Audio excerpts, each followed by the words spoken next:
minsan ang dami-dami mong pinapanood na hindi mo naman kayang i-apply, and most of the time, you are getting contradicting information. So lalo ka ngayong naguguluhan.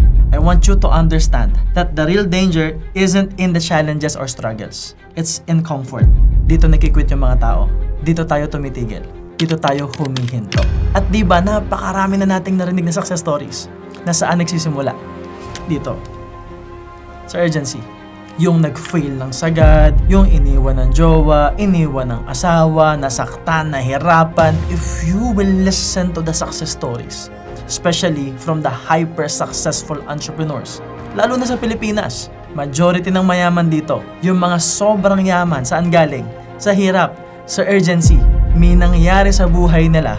They are in so much pain at ang sabi nila, enough is enough, ayoko nang mahirapan. Ayoko na ng ganitong sitwasyon. Pagod na akong maging mahirap.